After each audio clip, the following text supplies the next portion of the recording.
about what is on this path. So you make your way off the bench and over onto the path and walk down deeper into the garden. And as you make your way down this path and further into the garden, I want you to tell me what you see and what you are experiencing.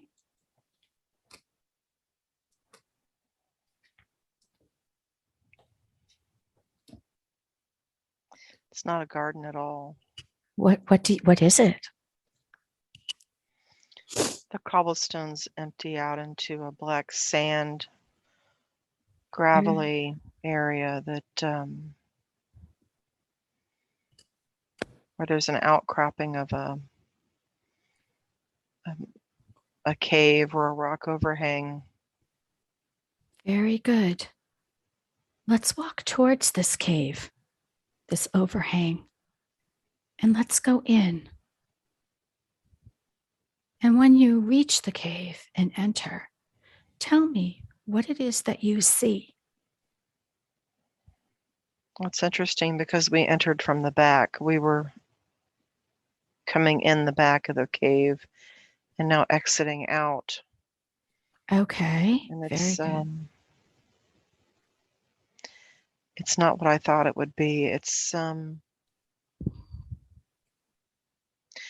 not Hawaii. It's not even tropical. It feels more cold, like the coasts of Ireland or Scotland, feeling it's pointing east. Look around the cave and tell me what is inside this cave. Do you see anything at all?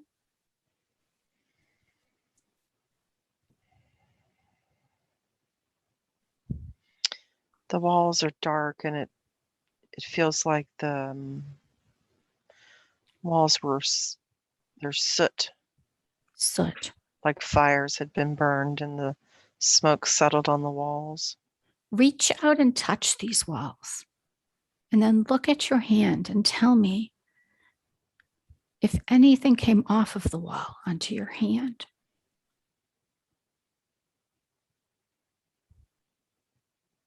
Yeah, it's like burnt wood, like charcoal. Do you smell anything? It's very damp and musty and old. Let us keep walking further into this cave until we come to something that you could describe for me. Something of significance.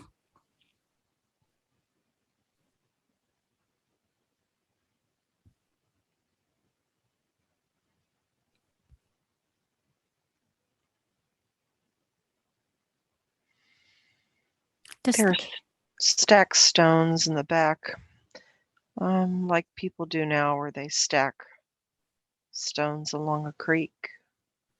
Very good. But these have, they were stacked for purpose. Do you know the purpose? It feels very druid. I would like to know, are you in a body while you're in this cave? Do you feel physical?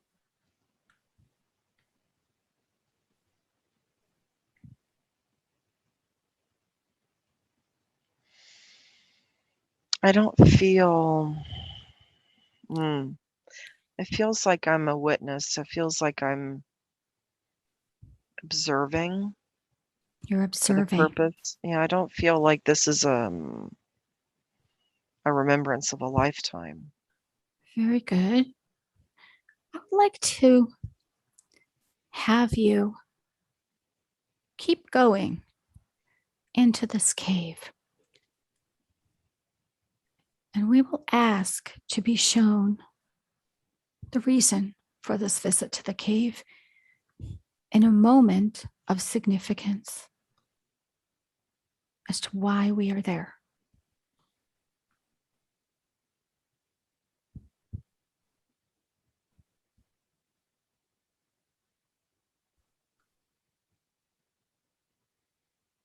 Hmm.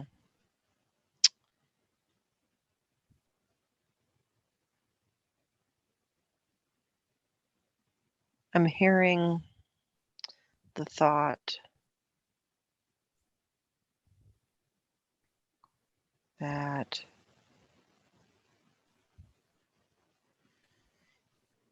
you've been here before. Very good. You've been here before.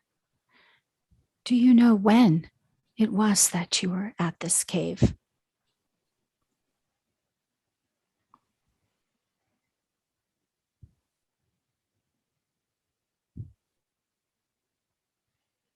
It's the connection to the mermaid life. That was one place that I hid.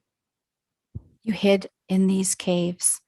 So we are referring to your prior life as a mermaid during Atlantis. Is that correct? Yes. Thank you. Very good. So you hid in these caves. How long did you stay in this cave? Is it someplace you would come and go from?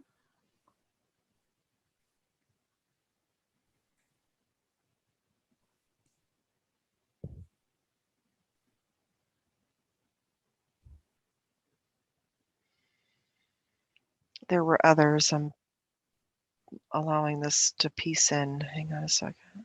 Take your time. It's fine. Take your time. We will explore one thing at a time.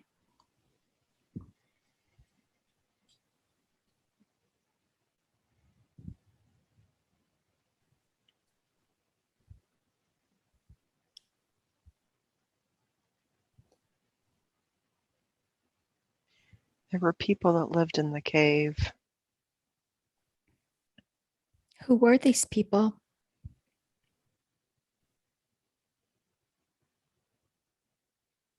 I'm seeing very Neanderthal looking faces. Neanderthal looking faces. What can you tell me about them? Do you know who they are and why they are there? Cast out. Cast out. They were cast out. From where?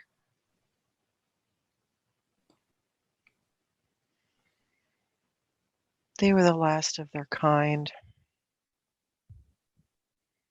What kind? The evolution of man. They were the last remnants. They had to hide underground in order not to be made slaves or Who was it that they were afraid of? Who would have enslaved them?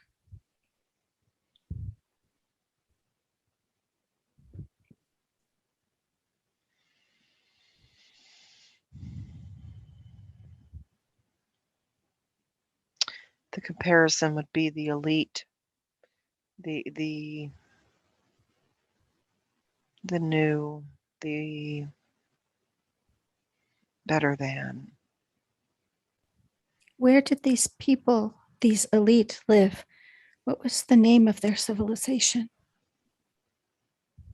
or their city?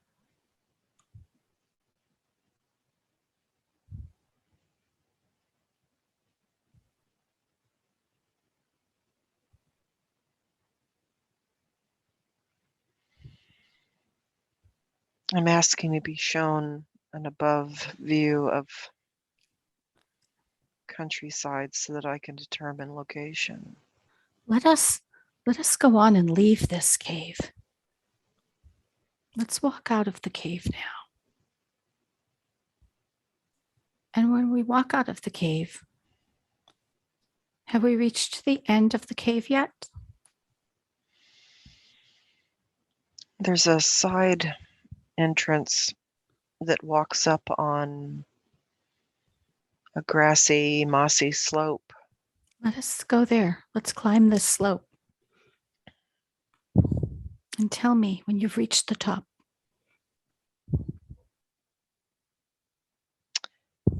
It would be as if Scotland, Ireland, England, and Europe were one continent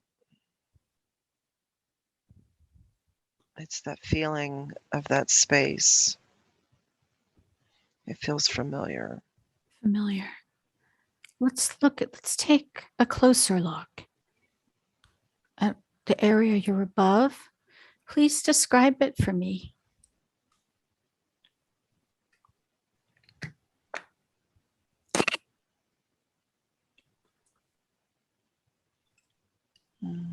Vast, not a lot of trees.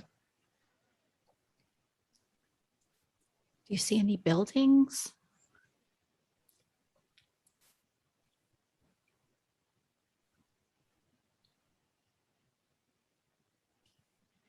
No. What does it look like?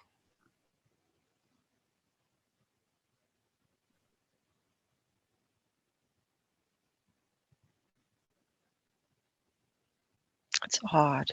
It's hot. No, it's odd. I'm Odd. looking for signs of civilization because they're running from civilization, yet I see none. You Let me see see. that?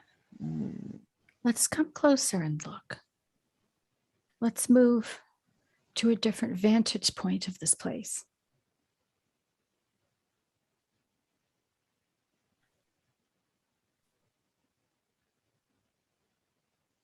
I kind of feel like the fall's already occurred.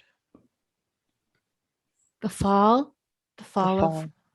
of what? Of Atlantis or Lemuria? This feels.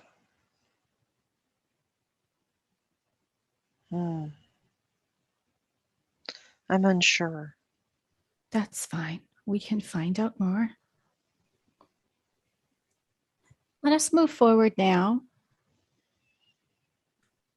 past this experience and this place, and come back on to the cobbled path, coming down past the cave and back on to the cobbled path. And we will walk forward, walking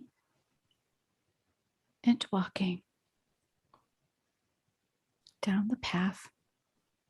And before us, we see a door. Do you see it? Yes. Let's come closer and describe that door for me. It's wooden planks make up the door. They're vertical. It's rounded at the top. It's very old. Is there a knob or a way to open this door? There's a black iron handle on the right side. Very good. Let us reach out and grab hold of that iron handle and open the door. What do you see as you look through this door?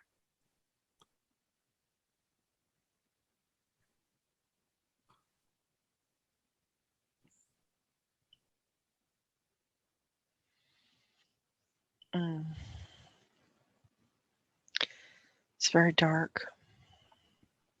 Very dark. Let's come closer and take a step through the door.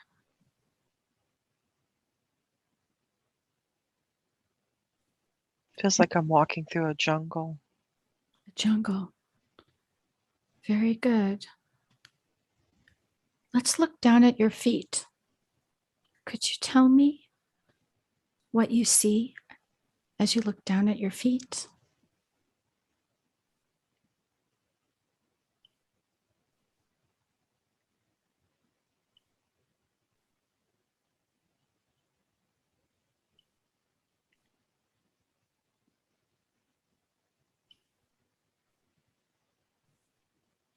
I'm trying to see feet, but I don't see feet.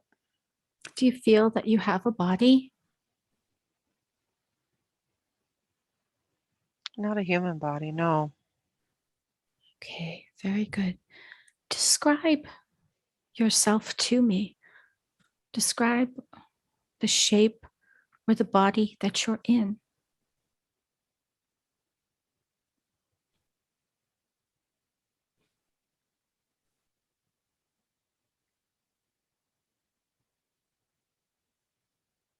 Hmm.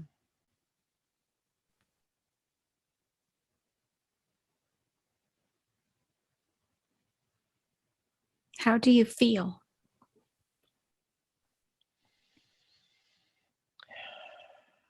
I'm an energy, it's not physical. I don't Very, feel anything pulling me down or touching anything. I feel like I'm an awareness there. okay, very good. Tell me, as you are this energy, what color energy are you?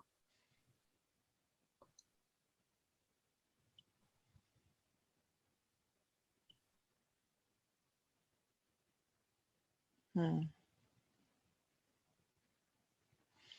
Iridescent. Very good. Very good. Let's look around this jungle and tell me, what do you see? Can you describe it for me? It's very dense and very moist and new. New. How is it new? What do you know of this place?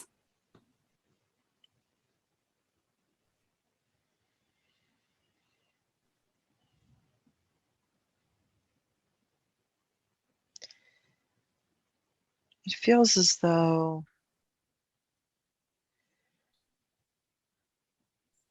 I hear the word inspection, Inspection. that there must be more, that we are in this area to inspect, that the environment is prime or ready.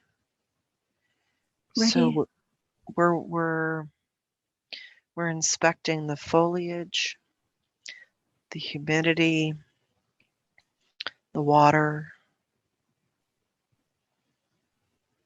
so that the next step can begin.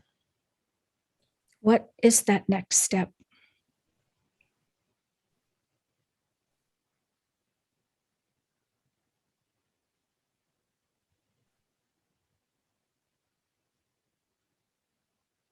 Bringing in the physical, not beings, but species. Very good. What type of species will you be bringing in once this area is ready? And being given an analogy that you would understand, that it's not that much different than when you start a new fish tank, that you have to ensure that the water has a certain pH, a certain salinity, certain temperature, in order for the fish to acclimate. Okay. That is what's occurring now. So you are inspecting this land and this water to see if it is suitable to be inhabited by fish. Not just fish. This is a jungle, so there are many species that could inhabit: amphibians and avians, mammals, reptiles, insects. Tell me more about this land. Where is this place? Does it have a name that we would recognize? It would be a combination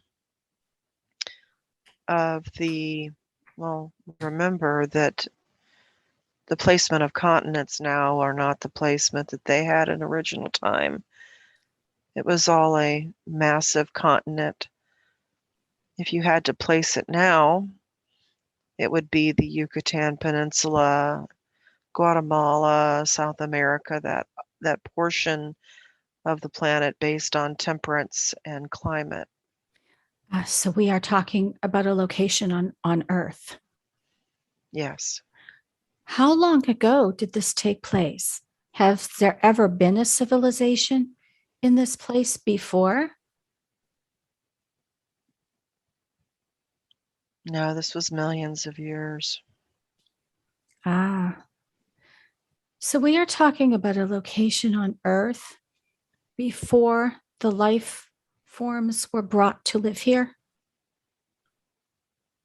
Yes, they were held off planet in safekeeping, you could say, before the placement could be fulfilled. Thank you. So then, is this type of work that you do, is this something that you have done before in other civilizations? Yes, that is That is what part of you, part of my purpose and the purpose of others. very good. Where do you come from? Where do you live when you are not doing this work?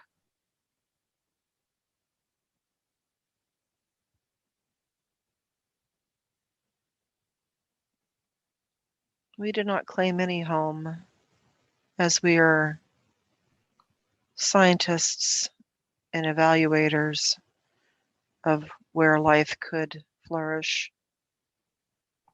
And you have determined that it could flourish on Earth. That is the purpose of Earth, Tell to us, begin the seeding. tell us more about the creation and the purpose of Earth. We would love to know that.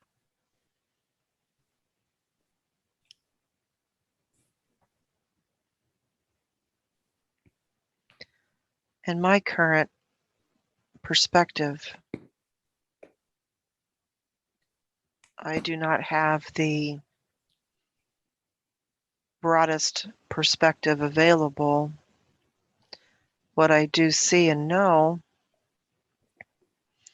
is that the planet itself has the desire to be teeming with life, to provide a home, to allow for growth and expansion to occur on her surface.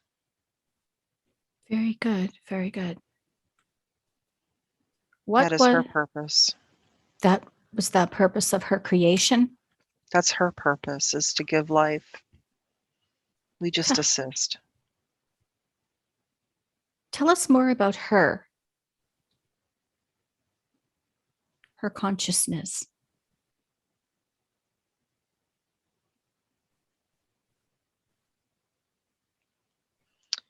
She is an aspect of the Mother, Father, God.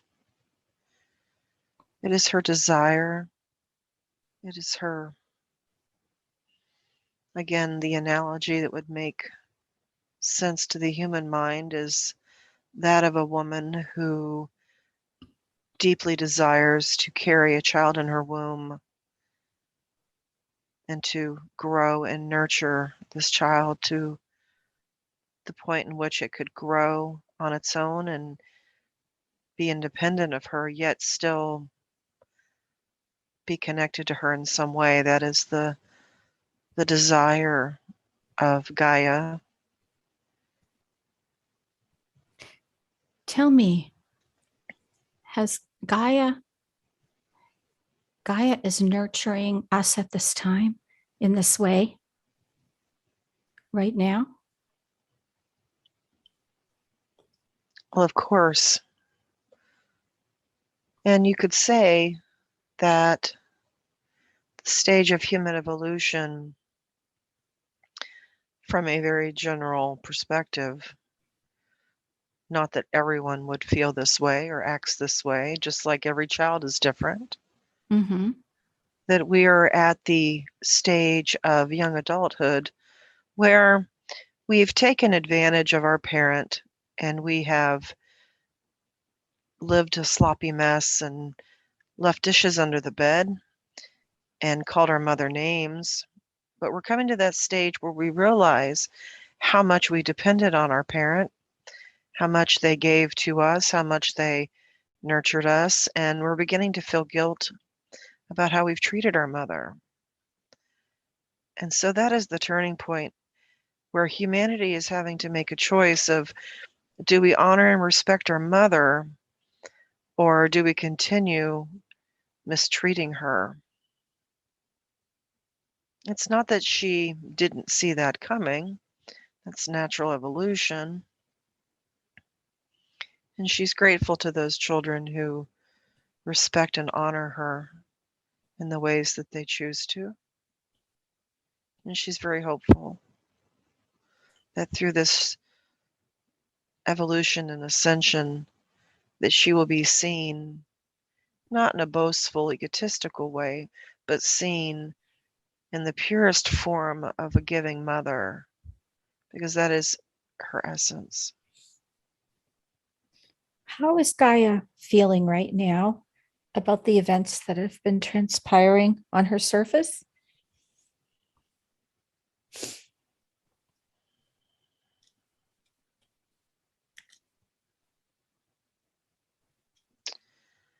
It's difficult to express the feelings of a deity through the mind of a human with very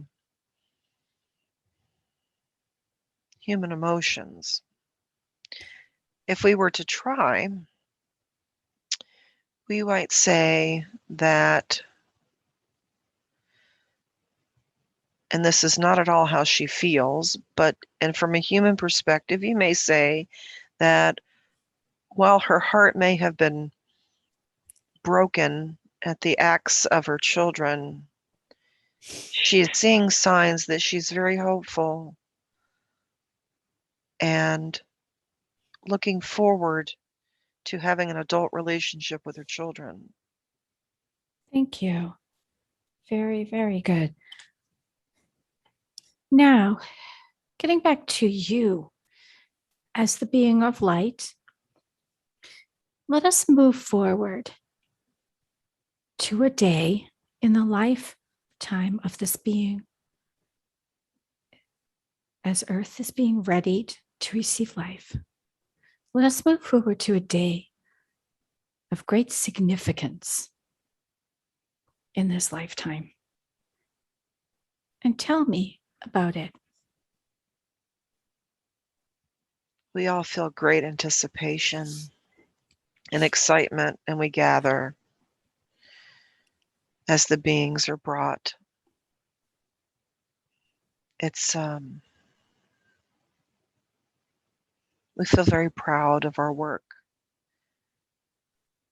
and we feel such love for the beings that have agreed to participate. Their consciousness may be less evolved than maybe ours or that will become of human minds, but nonetheless, they do have a sentient consciousness that allows them to participate.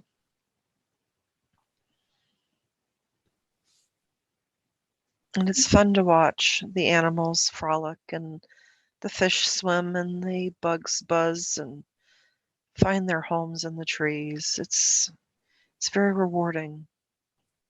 I imagine it would be. It sounds that it would be very rewarding.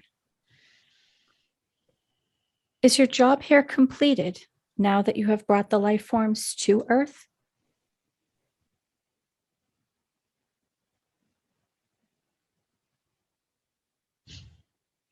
I'm hearing there's never a day off. The work is never completed, as there are many, many planets that require this kind of work, and there will constantly be evolution on this planet. We will always be here in some capacity to assist Mother as she grows and transitions. Are these light beings here now with us? at this time?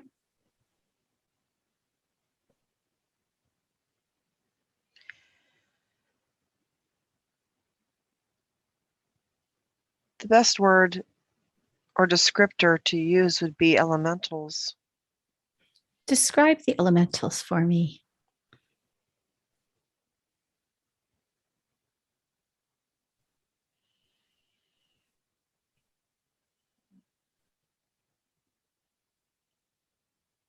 At the time of the seeding, as we watched the animals and the insects and the birds, and we saw the fun they were having, some of us decided to share some of our essence with those animals and insects and birds so that we may have the experience that they were having.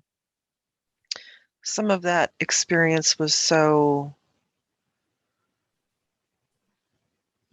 enjoyable that we allowed our essence to merge.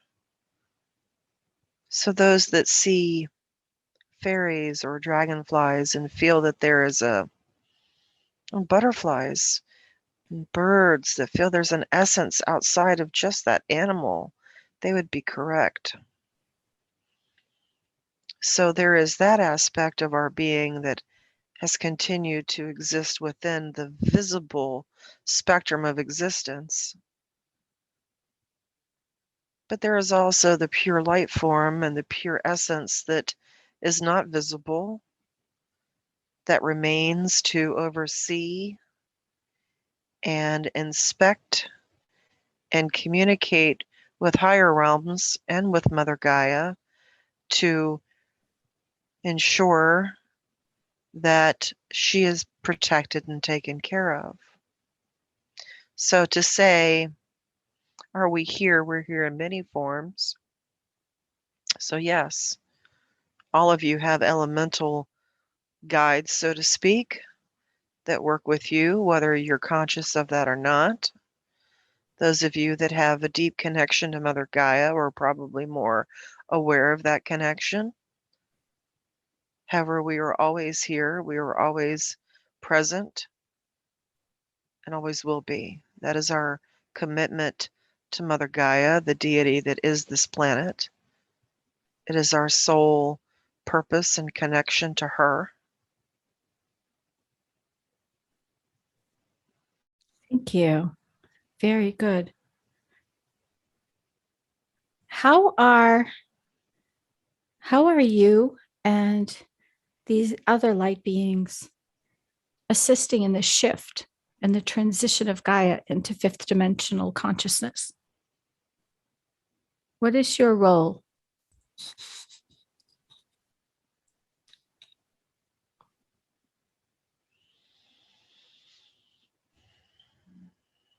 Each of us has a specialized role.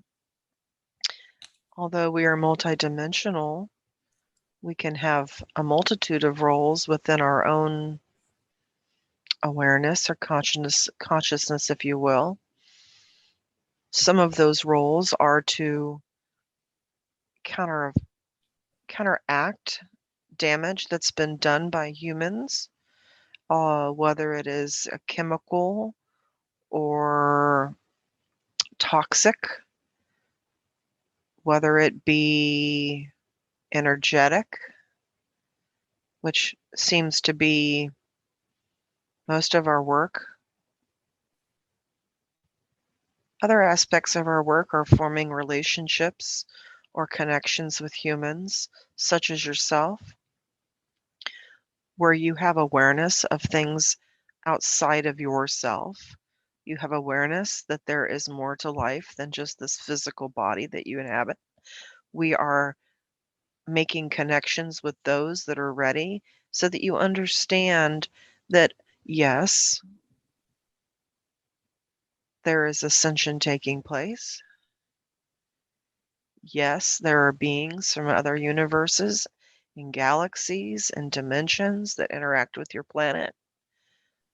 But we also are here to ground you and help you to understand that you are on this planet, of this planet, made from Mother Gaia's ingredients, if you will, and that don't forget to interact with her. We see that you're so fascinated with the stars. We come from the stars, we understand. And there are many aspects of your soul being that exist on other planets and other star systems and other dimensions. And they have no connection to Mother Earth. They have other things they do. But you on this planet exist here. And we're here to remind you that that connection to Mother Gaia is just as valuable, if not more so. Thank you. That's something I think we all do need a reminder of. Now, I would like to move us forward to the very last day of your lifetime and task here upon Gaia in this lifetime, in this assignment. Let us move to that last day. And tell me more about that. Tell me what you are planning, what is transpiring, or what you are doing next.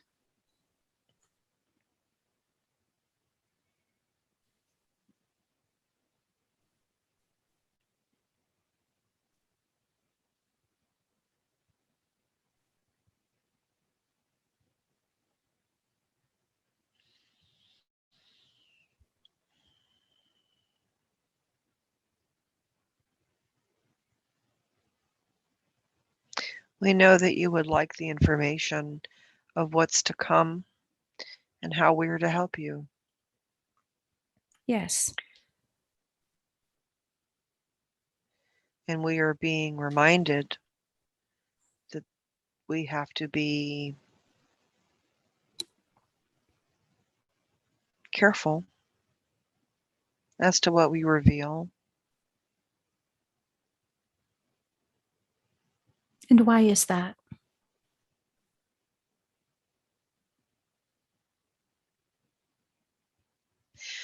This one that is speaking for me uses analogies to express, so we will use an analogy.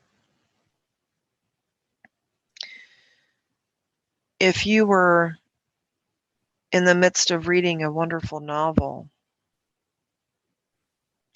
would you jump to the back page and read the last page so that you could see what happens and miss out on the nuances and the storyline and the relationships and the experiences?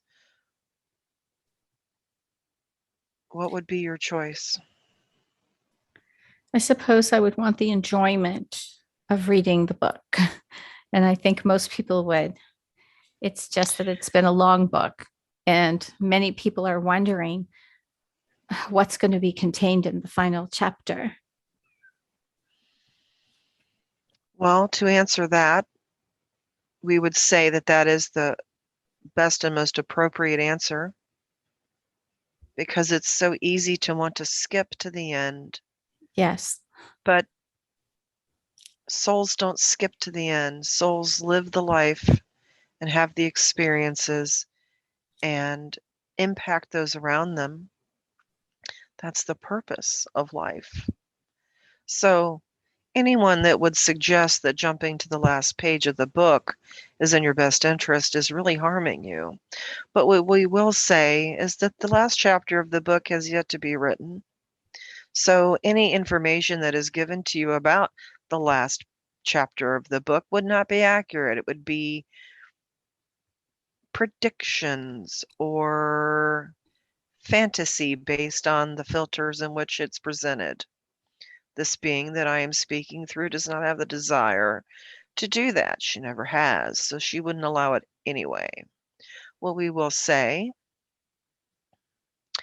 is that the information that you are gaining through sessions such as these, through channelings from sources that are truthful and of the highest light, of you are moving in the right direction, would be the most accurate information we could give you. From our perspective, we see that, and it is not something new, history has always proven this, that it is times of great chaos and turmoil that men shall find their true purpose. And many of us are finding our true purpose now during Right. the shift. So we would ask you to just hold that awareness, hold that hope that if you are living in the light, if you are making choices from the place of the highest and best good, not only of yourself, but of your fellow man, if you are showing respect and appreciation to your mother Gaia and caring for her in your best capacity, if you are moving forward with the anticipation and hope for a better world, then that is what's going to bring that about. Thank you. What else would you like to share with us that could help us through these times from your perspective?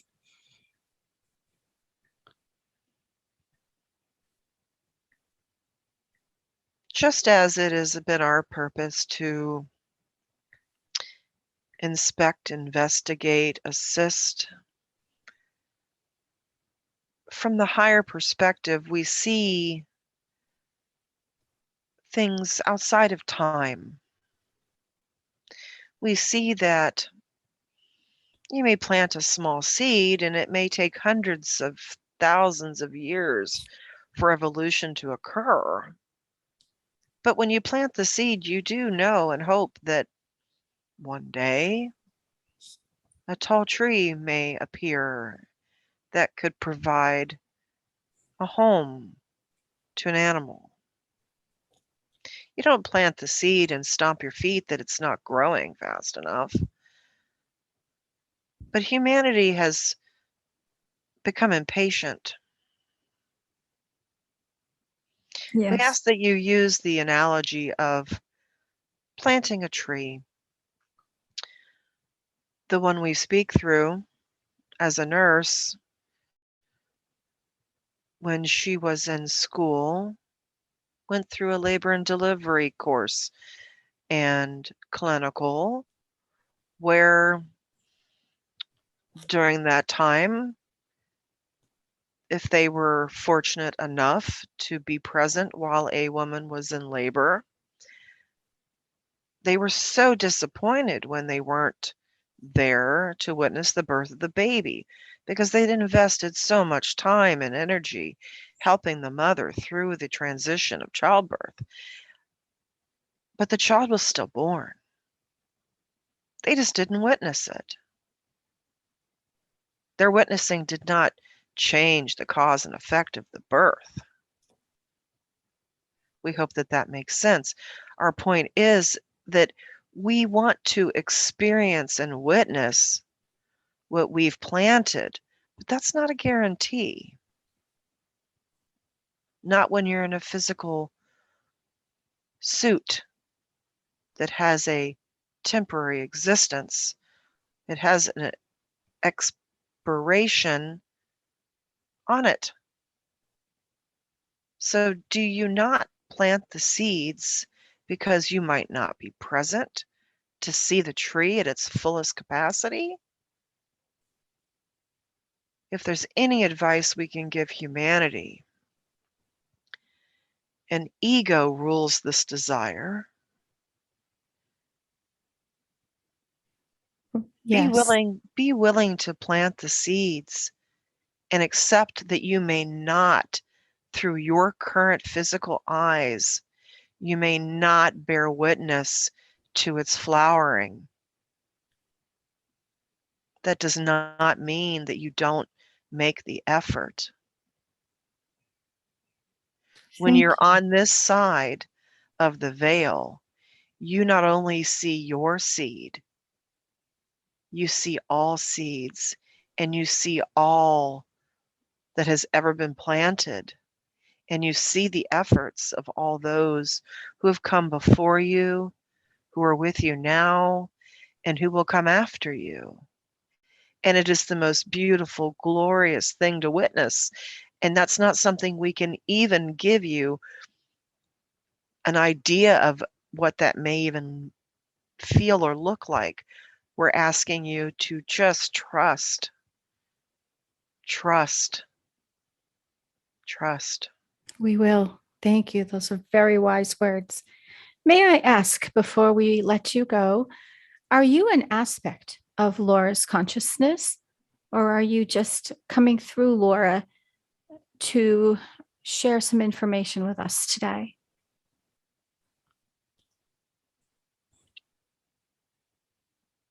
We are an aspect of Laura's oversoul, Yes. as there are a multitude of aspects of each one of your oversouls that has the opportunity to work with you. The amount from a 3D physical perspective would be very difficult for your brain, your ego consciousness to comprehend. Anyone that channels any information, whether it be a consciousness, a previous life, an ascended master, anyone. They are aspects of you, otherwise the vibration would not allow. The vibration of your soul must be congruent or compatible in order for there to be communication. I see. Thank you. Very good. We thank you for coming to us today and bringing us so much beautiful information and many important reminders about Mother Gaia and how appreciative we should be of all of her gifts.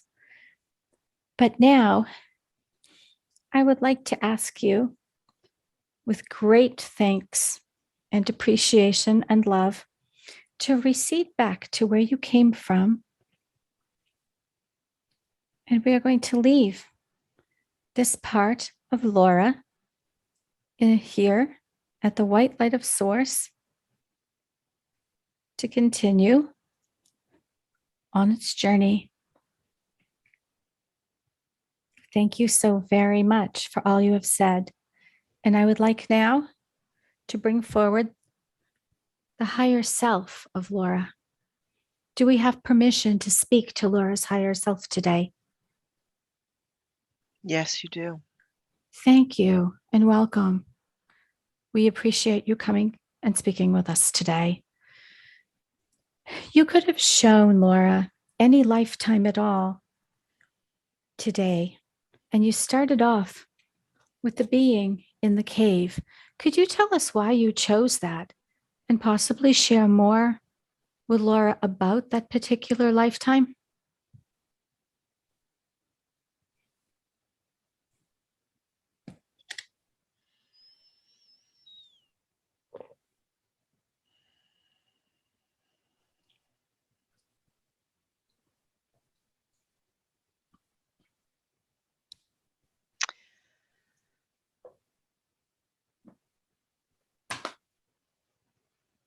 One reason would be,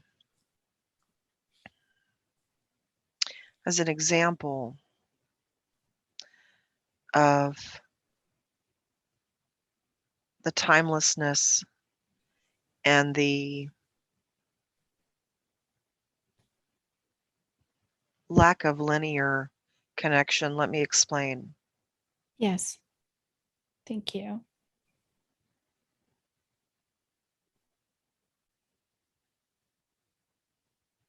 We are flooding her with a lot of energy right now that she needs to acclimate with. Please be patient. Of course. What color is this energy?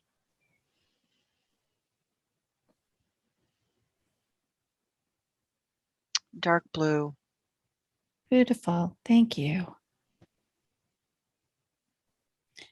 Could you tell us what is this energy meant to do? How shall it help her It's to accelerate, to to amplify. It's very strong.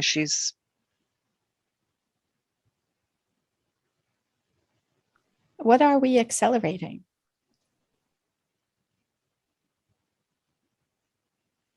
We know it is your both desires to connect to higher level frequencies and receive information that could be helpful to not only the two of you, but your group and humanity as a whole.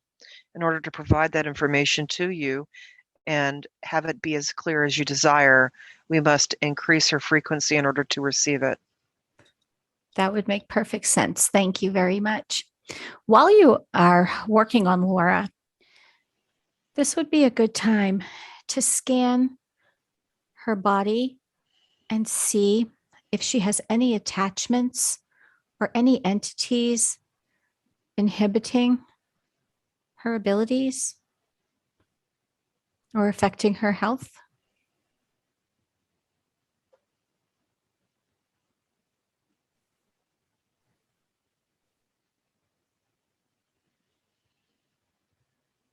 It is truly impossible for a human being on the planet at this time not to have attachments or energies that are of lower vibration clinging to them.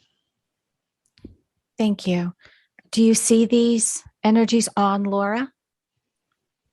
Yes. Let us begin with the first one. Tell us about one of these energies. Where is it located?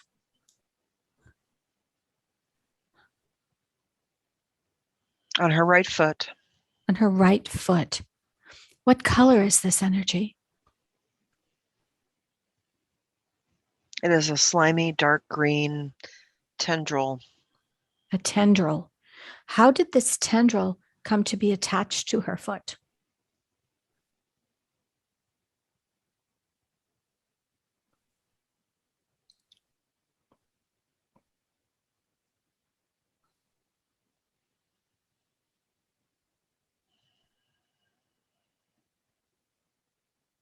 We will say that it's general negativity or darkness attempting to pull her, which is why it's only on her foot, because it can't reach any higher. It is really insignificant, to be perfectly honest with you, and easily discarded. Well, let's go ahead and discard that. One more question. When did this attachment come about? When did it attach to Laura?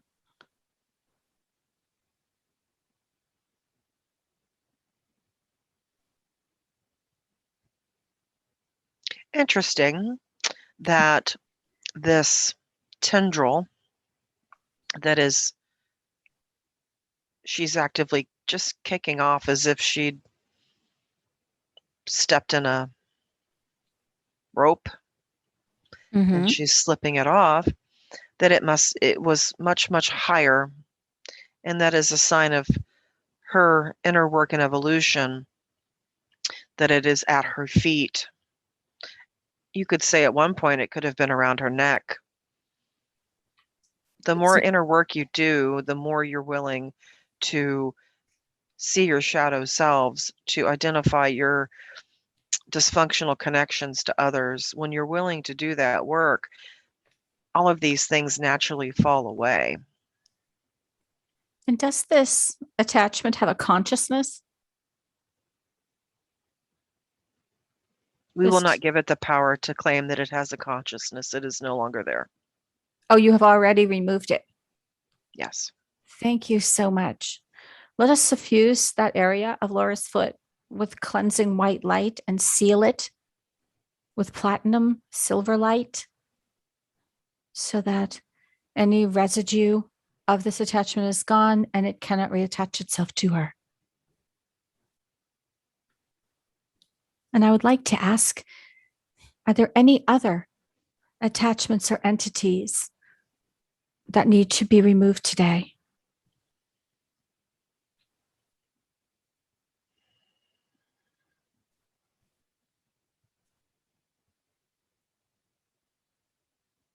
There is darkness around her heart and lungs What related color to grief to grief? and shame and sadness.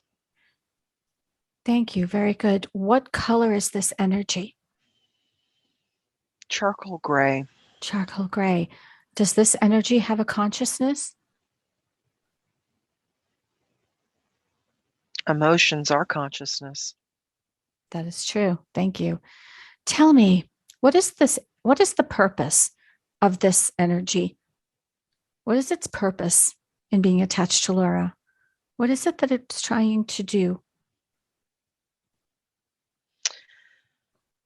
I think there is a fallacy or misunderstanding when it comes to the idea of what is it trying to do, or does it have ill intentions when you're expressing or discussing entities that have connected. Yes, that is the question you would ask. But when there are hidden repressed emotions that are related to life experience, those emotions are not attempting to cause harm. They have just been placed there and have lived there. No different than a boil under the skin. It didn't pop up in order to harm the physical body. It just is there. And it takes effort or desire and communication between the body and the emotion to decide that it no longer needs to reside there. Most people are unaware, unconscious of such things. That's the emotions that lead to illness. That this one does not desire to experience. Her mother, her father, her brother have all experienced illnesses in this region, along with her husband. Therefore, it has become more of an empathic response to hold these energies in that area of the physical body, and that she does no longer desire to carry. It is not her burden to carry. She wishes them to be gone, and we will assist in that now that we are consciously making her aware of this, that it is not her fault. It is not an outside connection. It is an empathic response to the illnesses that have been in her line, per se, her genealogical line. It ends now. Thank you. Are you removing this energy as we speak? We are working with the body and it will take time, but yes, we will help the body to understand that this is not its to carry, and it will be released when it is appropriate. Is it appropriate to release it now? It is appropriate to release now, but it's not something that we're going to force or cause distress to the body to release. There is a connection between those emotions in the body, and we would use the analogy of a scab, that you don't rip a scab off of skin before the skin has had time to grow and be able to be open to air. This is a process that will take time, but we assure you that it will be complete, and the body and the emotions will make the desire known that it no longer needs to and wants to reside within the physical body, the etheric body, the energetic body, and the astral body. What can Laura do in her waking conscious hours to assist you in removing this energy? Or should she?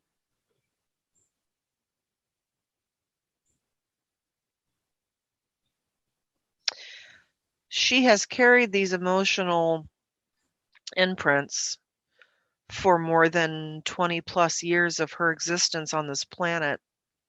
It would take time, and we use that word for your reference point. It would take time for her consciousness and body to become accustomed to what it would feel like not to have that energy present. It could be a shock to her system for us to just wave our magic wand and remove this from her body. Hence why we are asking that it be in divine timing and allowed to process appropriately for the physical body and emotional bodies not to have a adverse reaction. Thank you. That would make sense. And we appreciate taking your time with Laura to get this done. Do you see any other attachments? Anything that you feel needs to be removed today? I think that is enough for today. Enough for today. Could you tell me if Laura is carrying any residual karma with anyone in her life that needs to be rebalanced or removed?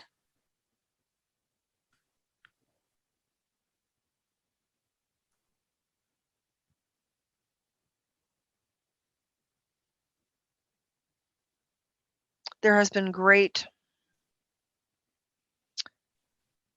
improvement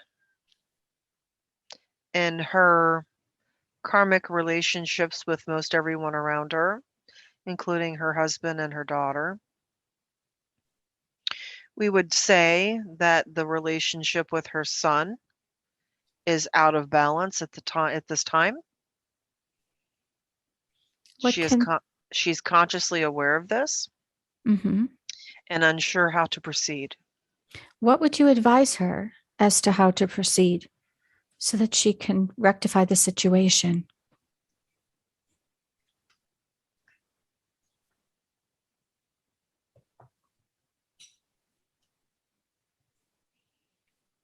Continued compassion and allowance while setting very firm and reasonable boundaries. Very good. Thank you. Thank you very much. Are there any physical or health problems that you can see as you scan Laura's body? Anything that she may not be aware of that needs to be addressed?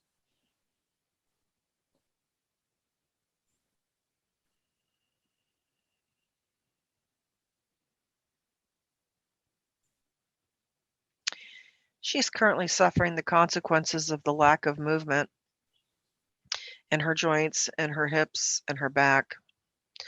She is consciously and aware of the cause of these complaints and is taking action from the standpoint of having others do things to affect her body. However, she has not taken responsibility for her efforts, which would mean more movement and activity. That is what we would remind her of. It's easy to ask others to assist, but if you're not doing what you can do in the 23 other hours in the day, then the work of those that you hire to help you really is not as effective as it could be. So you're suggesting more movement for Laura. Do you have a suggestion for her as to what type of activities she could choose that would help? More frequent and prolonged stretching, specifically targeting the areas that are bothersome. But once that is started, she will need to walk more and move all of her joints and ligaments. We know that that is uncomfortable now due to the pain, but the more stretching that is done, the more flexible and tolerable walking will be. There's no need for anything strenuous other than the walking or bicycle riding, whatever is preferred, but the movement needs to increase in order for the methods and services that she's implementing for them to be most effective. Thank you very much. That's excellent advice. Do you see any other issues we need to address today regarding Laura's health? She's aware of the things that she must do in order to be optimally well. She is conscious of the need to be as clean as possible. That does not mean that she is radical in a sense with her diet. She knows not to ingest alcohol or artificial ingredients or sweeteners or things that the body does not recognize. We are proud of her for always doing that. We do know that part of her existence at this time is to fully embrace the physicalness of life, the enjoyment of eating and physical experience. And that is not something that will ever change for her. So she chooses when it is appropriate to maybe have that, oh, shall we say, experience of enjoyment when it comes to the food or drink, um, or just life experience in general. She is on this planet at this time for a multitude of reasons, but one of which is to enjoy the experience of being physical. And that is something that we allow and appreciate and applaud. We also would remind those of you that may be listening, you as well, that life is meant to be enjoyed. You are not meant to be punished. Punishing is something that is done by your mind. It is not your soul. It is not our intent for you to not enjoy your life. So if there are things that you enjoy but yet feel guilt in enjoying, that we may ask that you maybe reframe that thinking to a place of, well, I am a physical being.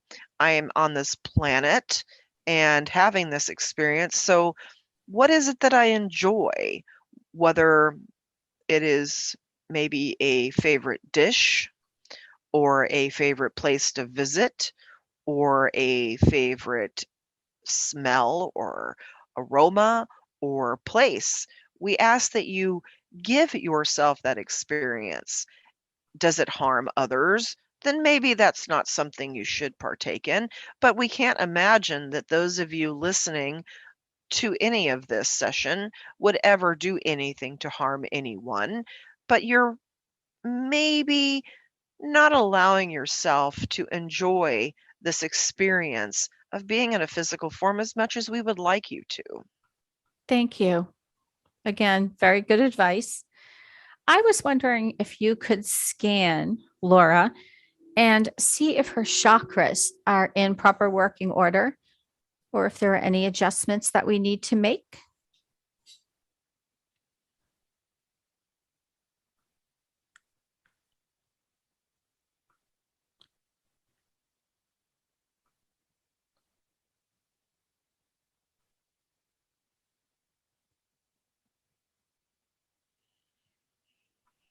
We will start at the root chakra.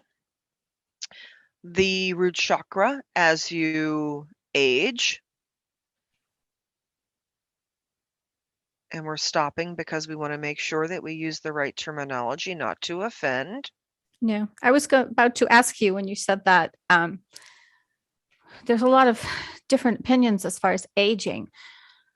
Is my understanding that the physical body was not originally intended to age the way it does now, and that we're undergoing upgrades to our DNA, which will affect that situation. Is this correct?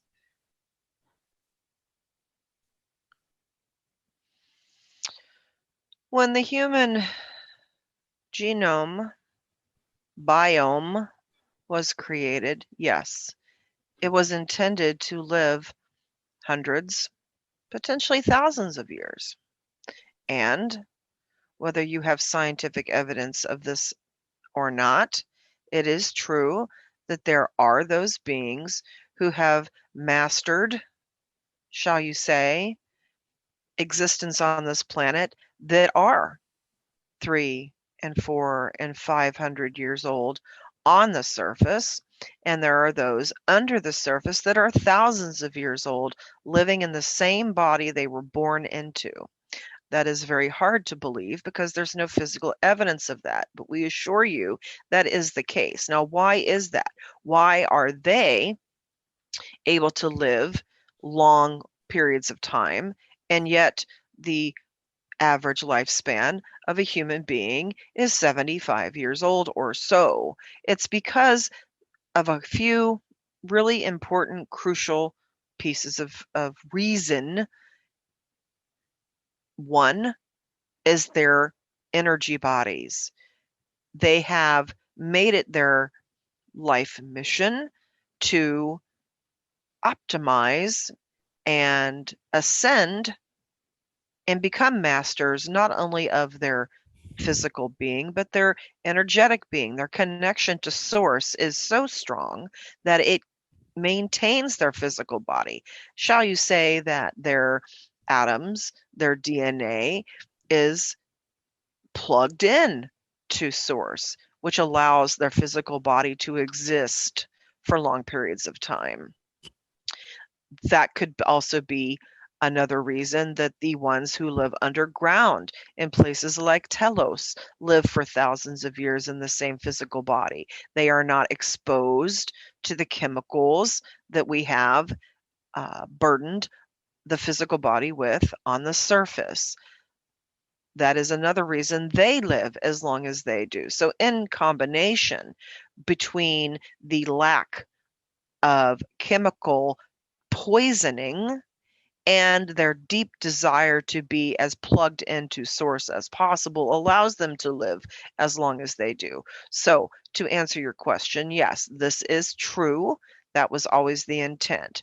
That is part of the deep sadness that we feel when we look down upon your planet and see so many physically suffering in their physical bodies because of a disconnection from source, but also an overexposure to chemicals in the air and the water and the food. You have lost your connection to the physical planet that was providing you all of your sustenance.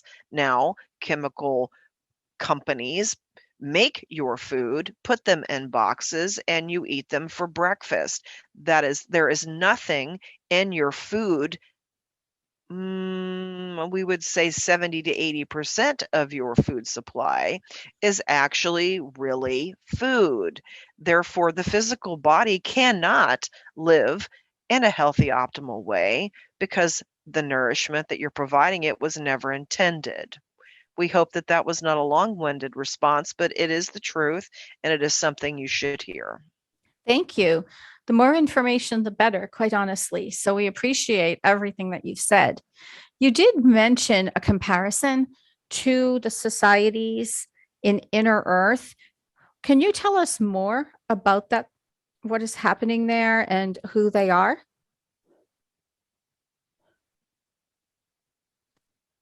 Well, we're telling you nothing that is not already discussed in certain books or societies. And again, because there is no physical evidence, most humans would refuse to believe that it could possibly be true. And there is a very good reason why there will not be physical evidence, because if there were, they would be destroyed immediately. Yes. So, to answer your question, the inner planet contains more than we could possibly count beings of different races, different timelines that exist within the Earth. The Earth is not a solid mass. It has caverns and dimensions within the Earth that allow physical beings to exist and evolve on their own timeline. The timeline on the surface of the planet is different than the timelines within the Earth. And the best analogy that we could provide you is the example of what Laura and Bella had discussed previously about walking side by side on two different timelines on the surface of the planet. This is very much a good description or example of what is occurring in inner Earth. Now, can those inner Earth beings mingle with the surface level beings? Yes, they do. If the frequencies are compatible and there is reason and for the highest and best good of both beings, yes, that can occur. And as time goes on and the consciousness on the surface evolves, that will become more and more and more possible. At this time, these beings are also going through their own evolutionary process. Is it in line with or complementary to the timeline on the surface? We could say that yes, it is. They're assisting in maintaining a frequency within Mother Gaia to help her ascend. They are working directly with her for her benefit. Those of you on the surface that are 3D humans that are ascending and becoming more evolved and awakened, you can, through your own consciousness and desire to connect, work with these beings to help not only Mother Gaia evolve, but yourselves, because when she evolves, you evolve. So it would benefit you greatly to, instead of just focusing on your own evolution and ascension, focus on a joint effort with Mother Gaia, because without her, you will not ascend. Thank you very much. That was wonderful. Laura had several questions. They were questions that we initially came into the session with, and they were based on information we have gotten previously. Would you be willing to answer these questions for us? Of course. Wonderful. Thank you. We would like to reference Atlantis, which has been not just on our minds, but a lot of people's minds, as we've seen some kind of a correlation between events that happened then and things that are happening now. What can you tell us about the genetic experiments that were done to some of the people at that time, in particular to Laura, pertaining to the mermaid situation? Can you tell us more about that story?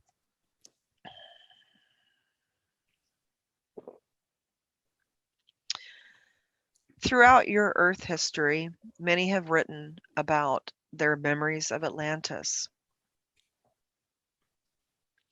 So anyone that is curious about Atlantis would be aware of the general history and timelines that occurred. For those that are not aware, they would not be attracted to this information. Therefore, it is not our need or desire to go into specifics about the history of Atlantis. To answer your question, and we will. Yes, thank you.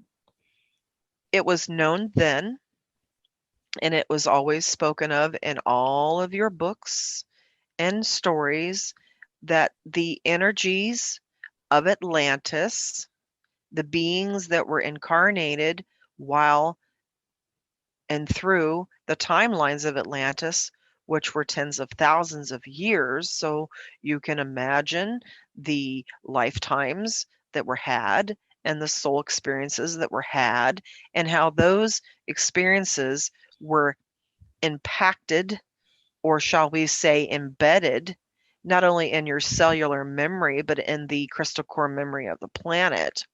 It would have to, just based on physics alone, would have to rise again to be dissipated, shall we say? Yes. So what you are seeing now is a dissipation or a rising up of, like a boil that needs to be lanced, of that energy. Now, yes, there was much experimentation and playing of God during that time, where man was given tremendous intellectual knowledge, feeling that that intellectual knowledge would guide them closer to source. Well, what it did was, for some, guide them away, because they felt that they were God. So therefore, they took their technology, they took their power, and they played God. They created genetic, what would be the appropriate term? Hybrids would be Yes. appropriate. They created hybrids of all kinds, shapes, and sizes just because they wanted to see what would happen.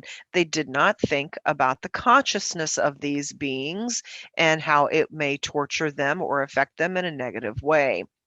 Now, we are not wanting to victimize or allow someone to be a victim because nothing can happen without a soul agreement. And that is something you must remember, that if you have a unfortunate past life that you remember that was traumatic, you must also remember and recognize that you agreed to that experience prior to your incarnation. So there is a level of self-responsibility from a soul perspective that we want to remind you of. So there is no victim or victor.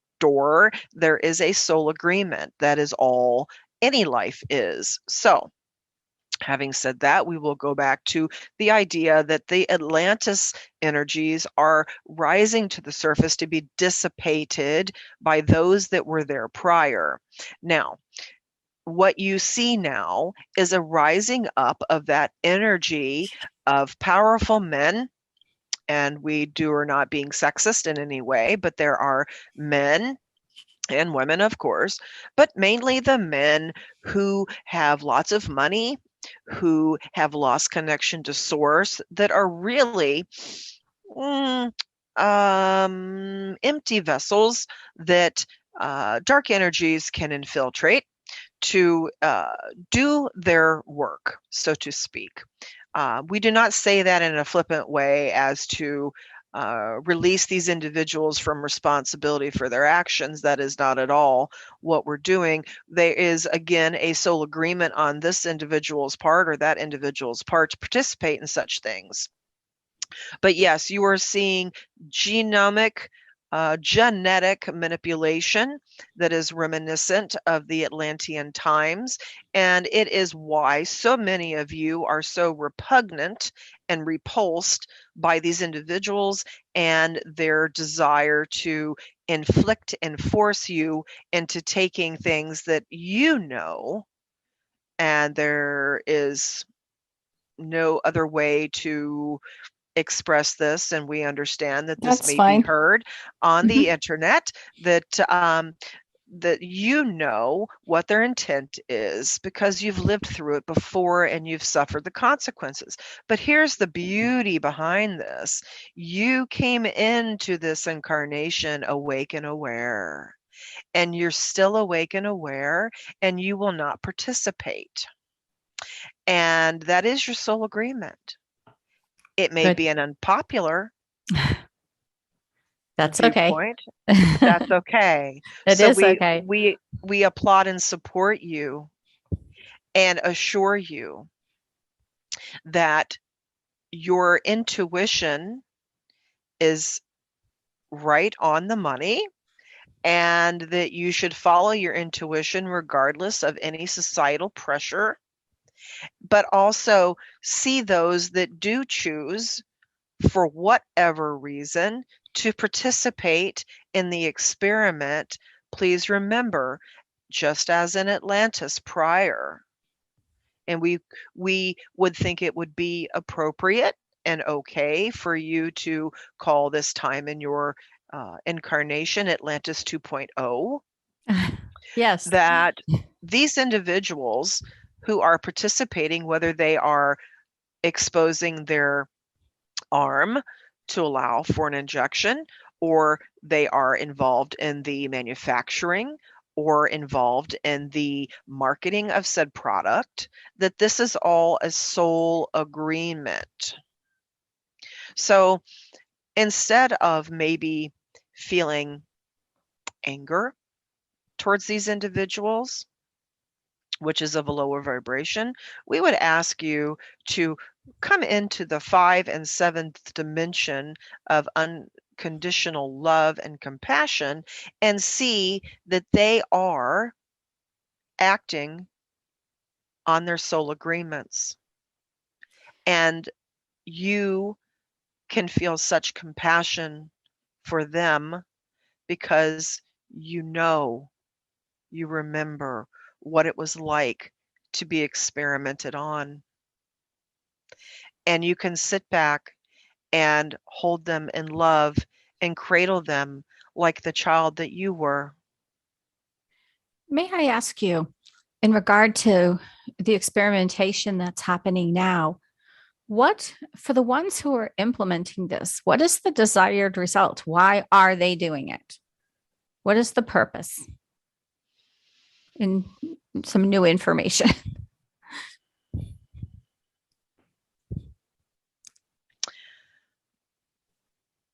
We would say that there are some that are truly dark. We would say that there are some that are being influenced by the dark ones. We would also say that there are some that have left their bodies, who are no longer conscious of their actions and are on autopilot, if you will. Yes. There are some that are weak-minded, that feel that they are doing good work, and they act from a place and desire of acceptance. Mm-hmm. So they go along with and get patted on the head and say, "Oh, you're doing such a good job." That is also a very weak, maybe young soul, if you will. That maybe is not a fair thing to say, but it is the best way we can describe that they are easily manipulated and to do the work of those that at the top have maybe the darker intentions. Um, but from the highest perspective, the perspective of source, we will maintain our vantage point of everything that is occurring on your planet, good, bad, or ugly, has a purpose. It is a purpose that has been discussed and agreed to by every soul on your planet at this time. And I know that is very difficult to hear and comprehend and understand and maybe even accept. But It's it is just, oh, I'm sorry. Go ahead. it is the highest perspective. Source does not wish harm on its children. Mother Gaia, your mother, does not wish harm on your children. But the human experiment, which is life in general, faces many trials and tribulations with the sole purpose to cause the soul to evolve. I see. Thank you. Um, Regarding that time in Atlantis, as far as the questions, um, what what role I've encountered many people who also share a connection with Laura and myself. It seems almost as though a group is forming. And there was someone I connected with myself over the weekend who also was a part of the scenario that Laura and I have been given. His role was of a scientist, and I do believe you know of whom I speak. Could you tell me what his connection was to Laura and I at this time and to our story?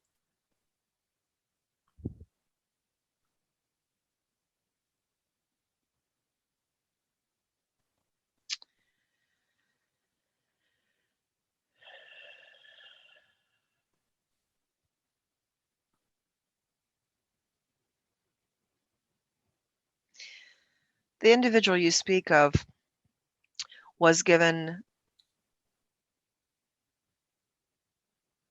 a very high intellectual capacity in that life. Mm-hmm. He was one that you might say was excited and enthralled with the idea of the scientific endeavors of the time, and that overwhelmed his conscious connection to source, his compassion, his right and wrong, Mm-hmm. you may say. Yes. He was not a bad person. He acted in a capacity that he felt was appropriate at the time. And again, soul agreements always come into play. Mm-hmm. He, at the end of his life, was aware of the trauma he inflicted and felt great remorse. But he knew that he was, and that's the crux of the human connection to your higher being, that there's, and especially in those that are playing a role that have the potential to harm others, where the soul knows that we agreed to participate in, let's use this example, in experimenting on human beings. Yet the higher aspect of the soul, which feels only unconditional love, is conflicting and is not compatible with that soul agreement. And so it can be very difficult for a being who has agreed to participate in what would appear to be a negative way to not have some kind of mental or psyche fracture. You see that today in the people that commit, we say, negative impact on others, where they have a mental fracture because the soul still resides. An aspect of the soul still resides. That connection to source is very difficult to extinguish, and so there's this fight. That idea of good and evil, the angel and the devil on the shoulder, would probably be the best way to describe that. Now, going back to the individual you're referring to, this was something that was occurring within him in that lifetime.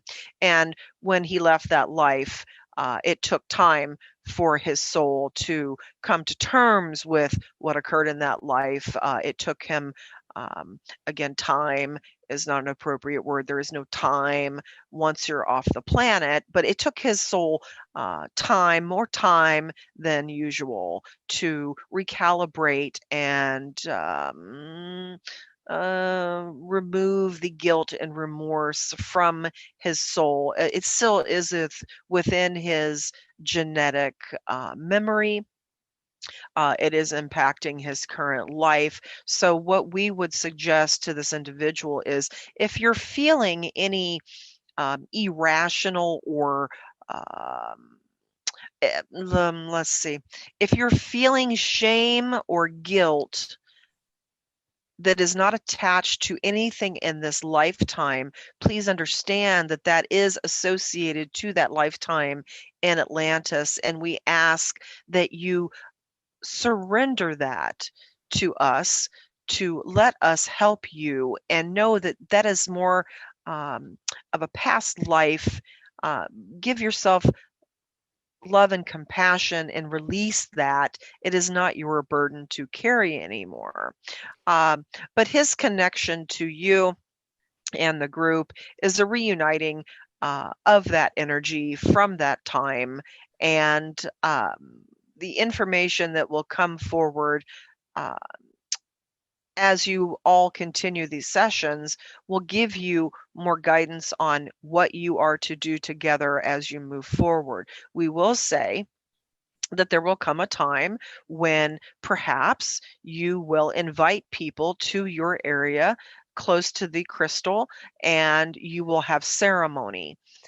We know that you have already ignited said crystal, but there is more work to be done in that area. Work can be done telepathically, energetically. It doesn't require a plane ticket, but there will come the desire to touch, see each other, mingle your energies in a more physical way, and we encourage that when the time is right.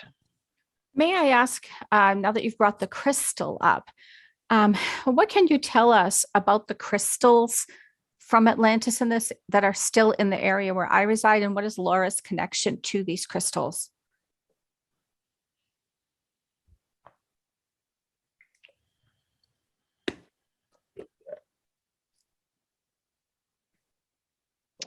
You remember the life as mermaids, hybrids, Yes. but as we mentioned before, Atlantis was in effect a civilization for 10,000 to 20,000 years. So you had many, many, many lifetimes on that continent. You had many different roles. One role that you have already identified is that of priestesses that were involved in the creation and uh, removal of the crystal core that hold the power and the library of information within them. And that is one connection that you all share. We will tell you that you were part of the crew that was assigned to remove the crystal cores at the time of the fall of Atlantis. You had advanced warning so that you were able to uh, stealthily remove the crystals to different areas on the planet. And one of those would be in the area that you're referencing that we will not say. You are aware. We will keep that private for you. Thank you. There are others throughout the planet. Some are underwater and some are actually in the ground. One area that has an intense amount of crystals that we might suggest that you all visit is the Arkansas area of Mount Ida, where the crystals were mined for Atlantis and Lemuria and other civilizations. And that would be a wonderful, rejuvenating experience for you both to swim in the lake where the crystals are infusing the water. I think you will find that when you do so, it will awaken more memories and more um, powers, so to speak, within you both that will move you to the next stage of your evolution. Thank you. We actually have a newly found group member who lives in that area. Is what can you tell us about her connection to Laura and to myself? This individual is a mm, gatekeeper. She is in the area not only because it is a um, familiar frequency that she resonates with. It is also a way to maintain her health in a very optimal way to be amongst that area and the crystal frequencies. But she is also there to protect and to guide those when they're ready and able into the frequencies and assist. So we shall call her the crystal guide. She will guide you all through certain procedures, take you into certain consciousnesses, um, certain frequencies that will open things for you to continue your work. So that is her job currently. And she is connected to Laura also. Your soul group, um, we'll use the analogy of your high school club that was together at that time and has been together at other times. You will find each other again and have a reunion, very much Thank like a you. high school reunion, where you come together and say, it feels like just yesterday. Oh, that would be nice. Wonderful. May I ask, before we let you go, do you have any more information or advice that you would like to give Laura today?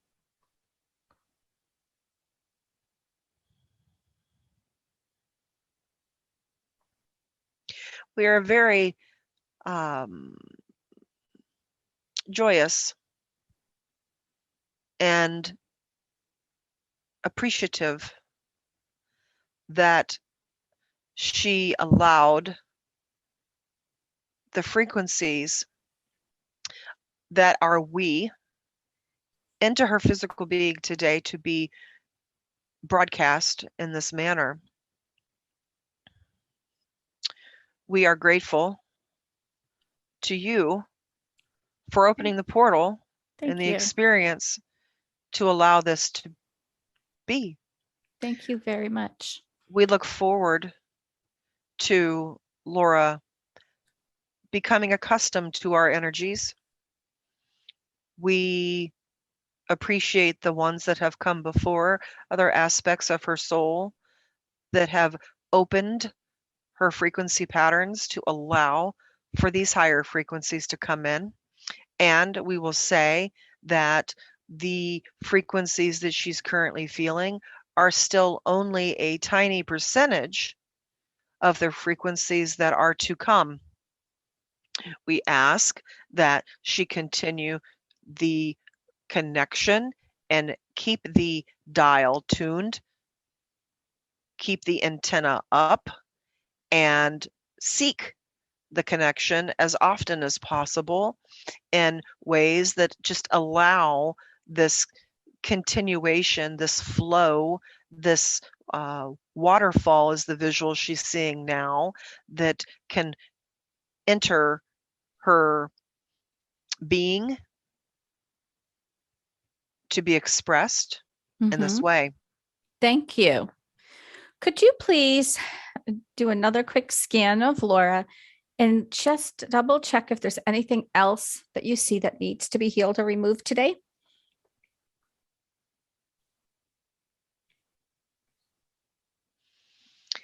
We will be working on her star chakra, her crown chakra, her third eye, and her throat.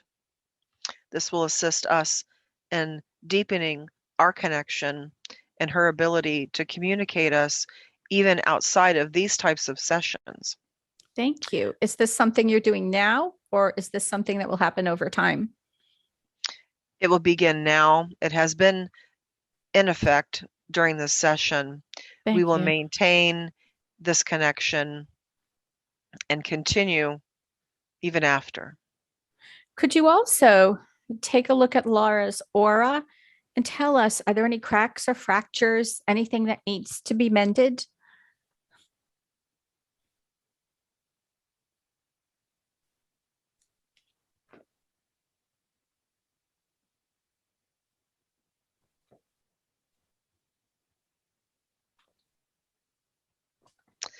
The aura around the heart chakra, as we mentioned before, does have some darkening and some cracking that does require some soothing over.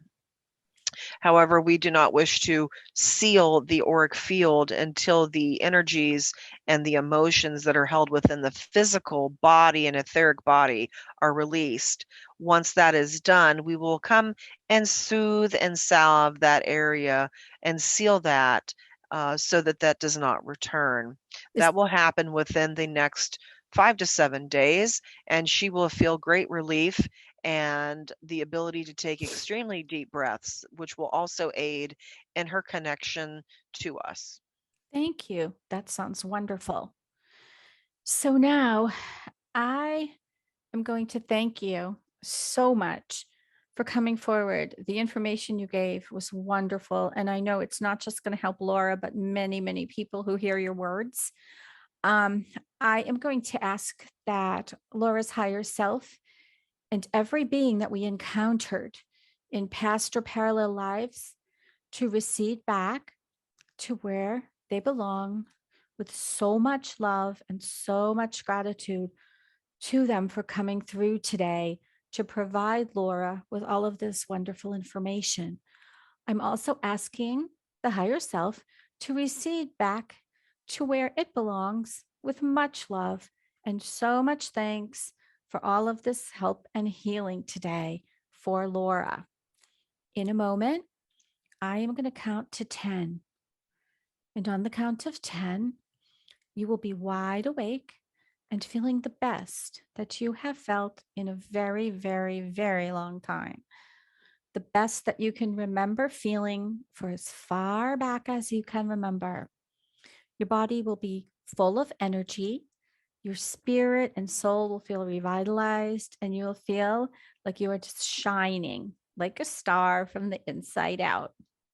So follow me as I count up. 1, 2, you are becoming more alert. 3, 4, you can move your arms and legs around. 5, 6, you can rotate the wrists and the ankles and get your blood flowing faster. 7, 8, becoming more alert now and aware of the sounds around you. 9 and 10, wide awake and feeling wonderful all over. Mm. Hello. Hello. That was something. That was a long one. We could have talked forever. Did you get what you wanted? I did. Do you remember any of it? I remember